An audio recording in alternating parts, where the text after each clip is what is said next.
کتنے دکھ کی بات ہے، بڑے بڑے دیندار، اہل حدیث، نمازی، 5 وقت کے نمازوں کے پابند، حج کیے ہوئے حاجی صاحب،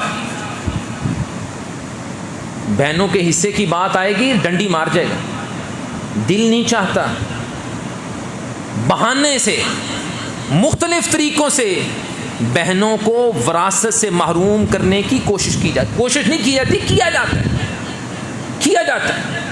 اس حاجی کو، اس نمازی کو شرم تک نہیں آتی کہ بہن کا حصہ کھا رہا ہے اور یہ بہانہ بنا رہا ہے کہ جی بہن نے آپ پہ معاف کرتا ہے۔ جی بے شرم انسان، تیری بہن نے تجھے اس لیے معاف کیا کہ اسے پتا تھا کہ میں نے وراثت میں سے حصہ بھائی سے لیا تو بھائی کے دروازے میرے لیے بند ہو جائیں گے۔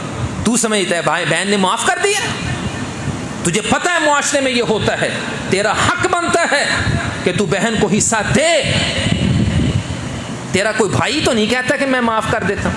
بھائی سے کبھی پوچھا بھی ہے کہ بھائی اپنا حصہ معاف کر دے گا؟ لینا حصہ یا نہیں؟ چلو معاف کرنے کی، جی لینا اپنا حصہ، بھائی سے پوچھا کبھی؟ تیری زبان پہ الفاظ یہ کیوں آتے ہیں بہن کے لیے؟ بہن سے کیوں پوچھتا ہے حصہ لینا ہے کہ نہیں لینا؟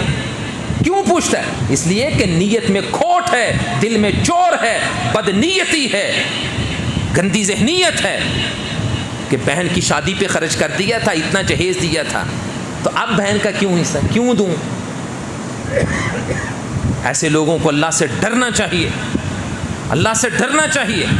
قرآن مجید میں سورۃ النساء، سورت جس کا نام ہے سورۃ النساء، عورتیں، جس سورت میں عورتوں کے حقوق کو بیان کیا گیا، اور اسی سورت میں قرآن مجید کی وہ واحد سورت ہے جس میں وراثت کے مسائل بیان کیے۔ اور کبھی اللہ آپ کو توفیق دے، کبھی اللہ آپ کو توفیق دے حاجی صاحب، قرآن کھول کے پڑھیں کہ اللہ نے عورت کے وہ حقوق وراثت میں کتنے بیان کیے۔ بیٹی کا حق بیان کیا ہے، بہن کا حق بیان کیا ہے، ماں کا حق بیان کیا ہے، بیوی کا حق بیان کیا ہے، اور تجھے کیا چاہیے؟ اور پھر بیان نہیں کیا، صرف جب یہ وراثت کی آیتیں نازل کی ہیں تو اللہ نے پہلی آیت کے آخر میں کہا فریضۃ من اللہ، اللہ کی طرف سے فرض ہے۔ جب فرض ہو تو فرض کے لیے یہ پوچھتے ہیں پھر کہ فرض ادا کرنا ہے کہ نہیں کرنا؟ زکوٰۃ دینے کا وقت آیا آ کے پوچھتے ہو دینی ہے کہ نہیں دینی؟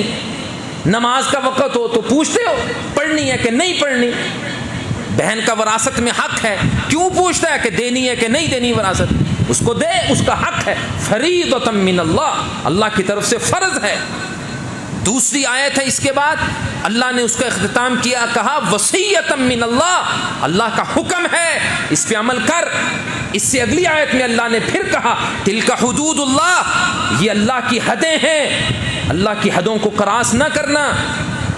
جو اللہ کی حدوں کا خیال رکھتا ہے، اللہ کی حدوں کا خیال رکھتا ہے، اللہ اس سے راضی ہوتا ہے۔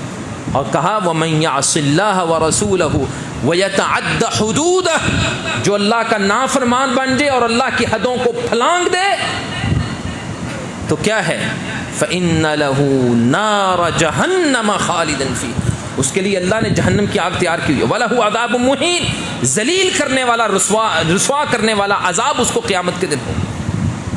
اللہ کی حدوں کو پھلانگتے ہو اور پھر کہتے ہو ہمارے معاملات ٹھیک کیوں نہیں ہوتے۔